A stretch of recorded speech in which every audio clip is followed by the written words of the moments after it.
Hola, soy Norma Donaire, estudiante de la Facultad de Derecho, y este es mi proyecto para el seminario de investigación cuyo tutor es el abogado Víctor Molina.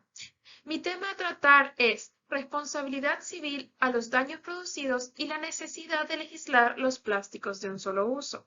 Una de las razones por las cuales me interesé en este proyecto es la responsabilidad que se deriva en la contaminación a un nivel personal, porque es muy fácil a la hora de hablar sobre la contaminación tercerizar de manera inconsciente o no, y no incluirnos como parte de la contaminación. La manera incluso en la cual nos expresamos y decimos la contaminación y no nuestra contaminación. La manera de hablar afecta nuestra conducta a la hora de hacerle frente a un tema. En el momento en el cual nosotros le damos validez a nuestra participación como parte de la contaminación, hay que tener en cuenta que la contaminación inicia de manera local y se convierte en global. Hay unos datos que me gustaría compartir con ustedes. Una tonelada de plástico reciclado puede ahorrar hasta 7.500 litros de gasolina. Hace más de 2.500 años se crearon en Atenas los primeros vertederos municipales en el mundo occidental. Para poder entender la contaminación generada por plásticos, hay que entender el rol del plástico en la sociedad. Una de las frases que me encantan acerca de la historia y la humanidad es esta de Karl Marx, que dice así: los seres humanos hacen su propia historia, aunque bajo circunstancias influenciadas por el pasado. Tiene mucha razón. Este dato es muy interesante. Las primeras basuras que debían eliminarse surgieron hace 10.000 años, cuando los humanos dejaron su vida nómada y comenzaron a asentarse en poblados. Interesante, ¿verdad? Bueno, para poder hablar acerca de los polímeros, realmente, bueno, los polímeros artificiales, porque los polímeros naturales siempre han existido, incluso en nuestro ADN. Bueno, ¿cómo nace el concepto del plástico o de dónde se deriva? Bueno, se deriva de la revolución industrial. La revolución industrial adquiere una idea acerca del consumismo. Esta idea era sencilla, era poder fabricar bienes de manera masiva en un corto periodo de tiempo y con un costo no tan elevado para que pudiese ser accesible a toda la población en general. Entonces, podríamos decir que no nace exactamente de una necesidad, sino como una manera de no tener costos tan elevados y una producción elevada. Ahora, para hablar en sí del plástico y la sociedad, no podemos negar que los plásticos se han convertido en una herramienta muy indispensable en el día a día, ya sea en el hogar, al realizar las compras o los establecimientos de comida rápida. En las áreas de salud, que ésta se ha visto particularmente bien beneficiada acerca de mantener la higiene, por ejemplo, las jeringas que son de un solo uso. Los plásticos son vistos como eficientes para lograr nuestros propósitos y no solo con eficiencia, sino que también con eficacia, ya que no incluye mucho esfuerzo para alcanzarlos. El problema es los métodos incorrectos que tenemos a la hora de deshacernos de nuestros desechos una vez que los hemos utilizado. En su interesantísimo video acerca del mito del progreso, Miquel nos habla acerca del futuro y cómo nosotros lo percibimos de manera tecnológica, dejando de lado aspectos como la moral, la responsabilidad, incluso las emociones. ¿De qué se trata esto? Bueno, se trata de una ideología en la cual nosotros tomamos el antes como peor y el ahora como mejor, pero de una manera bastante interesante, tomando en cuenta solo las comodidades que teníamos antes y ahora. Por ejemplo, antes enviábamos cartas, ahora tenemos el Internet. Al hacer esto, olvidamos muchos aspectos y uno de ellos es lo que ya mencioné, la responsabilidad. Y ahora hablamos de la irresponsabilidad que tenemos a la hora de enfrentarnos a la contaminación. Entonces, hablamos de la irresponsabilidad que tenemos al utilizar los plásticos, donde la idea principal es quitarlo de nuestra vista, pero no solucionar el problema. Al día de hoy, la contaminación ambiental tiene un significado muy distinto al que tenía hace 100 años e incluso al que tenía hace algunas décadas. Tampoco podemos olvidarnos de los aspectos del pensamiento que tenemos como sociedad. Los lugares comunes, cómo esto afecta a ciertas creencias que nosotros tenemos en los actos que llevamos a cabo. Y sobre todo, llevar la contaminación a un campo real y que no se trate de una estructura meramente académica, que no se trate solo de información que se puede encontrar o de información casual que te brinda alguien o una clase que recibes acerca de la contaminación, que se trate algo de como un impulso, bueno, como dice, la misma responsabilidad. Tampoco que se trate de un objeto valioso y que sea considerado simplemente en contingencia. ¿A qué me refiero con esto? Que no se trate de algo que percibamos como negativo, pero para el cual simplemente queramos reaccionar hasta último momento, hasta el momento en el cual no tengamos otra opción.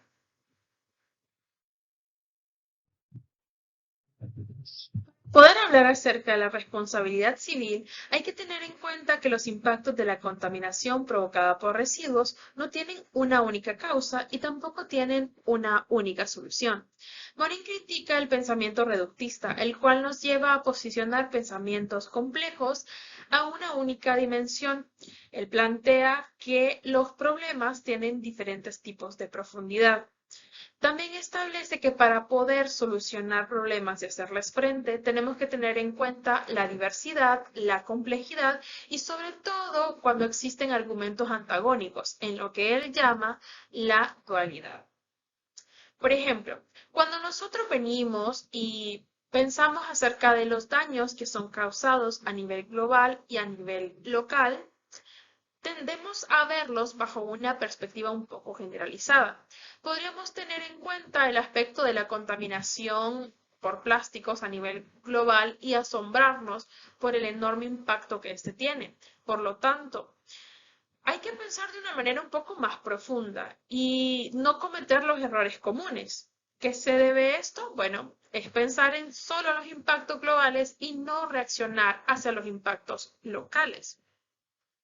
Por otra parte, un concepto bastante interesante es el siguiente, que se dice que el individuo es parte de la sociedad y la sociedad es consumista, por lo tanto el individuo es consumista. Bajo este concepto que fue creado por seres humanos, lo tomamos como una normalidad, por lo tanto nos sentimos como con permiso de poder dañar el ambiente bajo esta premisa de que como somos parte de la sociedad, somos consumistas y por lo tanto podemos dañar el ambiente. Para poder establecer realmente en sí si puede existir una responsabilidad civil ambiental generada por la contaminación por plásticos, podemos tomar en cuenta las siguientes características. Por ejemplo, que los daños producidos sean por acumulación y que los efectos acumulativos se deriven en consecuencias catastróficas. Otro aspecto importante, que estos efectos puedan manifestarse más allá de la vecindad y que cuyos alcances respecto a sus perjuicios sean difusos, lo que no implica que no puedan ser concretos para establecerse de manera jurídica. O sea, que no se eximen de tener una regulación que tiene repercusiones y que éstas impliquen una agresión obvia a la naturaleza, cuyos intereses no sean exclusivos o individuales, sino que sean generalizados y compartidos dentro de un gran número de personas. Por lo tanto, también es apropiado hablar, se puede existir una responsabilidad ambiental civil como tal. Bueno, para entender un poco de qué va la responsabilidad civil, tenemos que tener en cuenta que es una vinculación cuando se produce un daño y que este puede ser ilícito o culpable, pero se caracteriza por una función muy interesante que es la función reparadora. Ok, para poder probar y para poder em, realmente establecer si existe una responsabilidad civil, tenemos que hablar sobre el nexo causal. ¿Cuáles son las implicaciones que establece a cargo una persona de cierto daño ambiental? En pocas palabras, las razones por las cuales se puede demostrar una relación de causalidad entre una persona y el daño que ha producido, lo que establecería una carga de prueba. Por lo tanto, para que exista una responsabilidad civil ambiental, se necesitaría individualizar el impacto que tuvo un individuo o una empresa en concreto. ¿Ok? ¿Esto realmente se puede lograr? Bueno, una responsabilidad civil por contaminación no podemos determinarla de manera em, exacta. No se puede decir cuánta responsabilidad tiene una única persona por el daño ambiental. Por lo tanto, no podría existir una responsabilidad en el aspecto tradicional, pero sí podríamos hablar de una responsabilidad civil moral.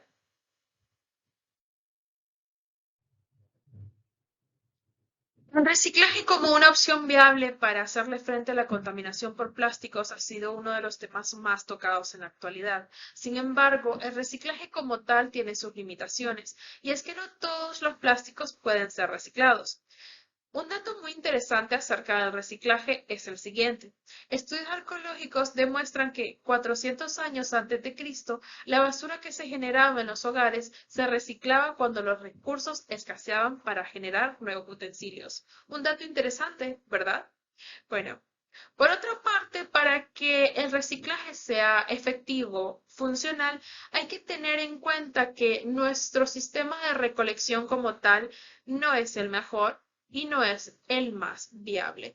¿Por qué sucede esto? Ya que si bien nosotros podemos en nuestro hogar separar nuestros residuos van a parar a un único depósito, el cual no está actualizado para separar los residuos que nosotros ya hemos separado en casa. Para esto se necesitaría una estructura mejor organizada y una inversión mucho mayor. Uno de los aspectos desmotivantes con respecto al reciclaje es que los residuos que son recuperados tampoco significan ganancias mayores. Por otra parte, si desde la raíz hay poca separación de residuos, conseguir los residuos faltantes requeriría aún más esfuerzo, como buscar las bolsas de basura y teniendo en cuenta que no todos los plásticos son iguales. Además de otros aspectos, como ser que ningún plástico reciclado puede tener contacto directo con los alimentos de consumo humano. Por lo general se utilizan para la construcción, ni mucho menos con medicamentos, por lo tanto, esto implica otro enorme problema. A diferencia de los envases de vidrio, que estos sí pueden ser reciclados en su totalidad, también pueden ser utilizados en contacto directo con alimentos y al poder ser expuestos a altas temperaturas se garantiza una degradación de cualquier químico que pudiera ser tóxico o microbiológico que pudiese contener.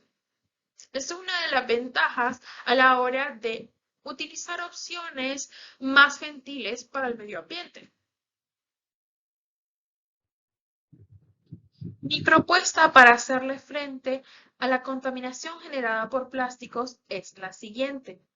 Ley para un manejo responsable de los residuos plásticos. Esta ley de orden público es de interés social y de observancia general por parte del Estado de Honduras con el objetivo de proteger al medio ambiente y disminuir la generación de residuos. Será efectiva para todo material cuya base sea plástico y que sea de un solo uso. Será efectiva para supermercados, tiendas de conveniencia, restaurantes y cualquier tipo de cafetería, tienda de convivencia, etc. Las limitaciones de este material serán, por ejemplo, no se podrá hacer entrega de este material fuera o dentro de establecimientos de consumo. Sin embargo, sí se podrán utilizar todas aquellas herramientas que no sean plásticos de un solo uso. A su vez, la comida que es preparada en cafeterías o en organismos de dependencias públicos estarán prohibidas hacer entrega de estos materiales, excepto cuando sea por medidas sanitarias, higiénicas de emergencia, como ser una pandemia. Las regulaciones que deberán tener las botellas plásticas. Será obligatorio para todos los comerciantes que utilicen recipientes para sus bebidas retornables y las botellas desechables que sean de importación y los pequeños productores de bebidas deberán cumplir con ciertas regulaciones de reciclaje. 1. Se establecerá un día destinado al reciclaje y 2. Se harán campañas de conciencia con los efectos de la contaminación en sus tiendas y en sus productos. Otras disposiciones. Corresponderá a la municipalidad fiscalizar el cumplimiento de las obligaciones previstas en esta ley. El incumplimiento de lo dispuesto en estos artículos será sancionado con una multa, la cual tendrá ciertas condiciones a determinar. La primera será la conducta del infractor y la segunda la capacidad económica del mismo. Por supuesto, no podemos depender en su totalidad en solo una ley. También tenemos que unir fuerzas con la educación, hacer una educación más efectiva con respecto a la contaminación. Hablar acerca de los plásticos que pueden ser reciclados o no, y acerca de la concienciación del uso excesivo, así como realmente hablar sobre la reutilización de los residuos en general y cómo estos, si bien pueden ser de gran ayuda, no pueden ser la solución definitiva, porque siempre tenemos que verlo desde una perspectiva de la responsabilidad como consumidores. En un inicio, el depósito y el almacenamiento fue el primer destino que se le dio para los desechos humanos. Sin embargo, en los primeros tiempos esto no era un inconveniente, ya que todos estos residuos inertes eran biodegradables. Puedo concluir, por lo tanto, que uno de los aspectos más importantes a influir sería la propia iniciativa, que podría lograrse a través de una concientización masiva, que las personas realmente puedan tener un panorama más claro acerca de la contaminación generada por plásticos, los diferentes tipos de plásticos, sus contribuciones a la contaminación y no solo los plásticos que puedan reciclarse, sino que también hablar de los plásticos que no, que para hacer efectiva una separación correcta de residuos se necesita una preparación más exhaustiva y una inversión que no sea vista como un gasto, sino como una contribución para nosotros mismos, para poder tomar responsabilidad de nuestros actos imprudentes y realizarnos día con día con respecto al mal manejo de los residuos, apoyándonos siempre de una regulación legal.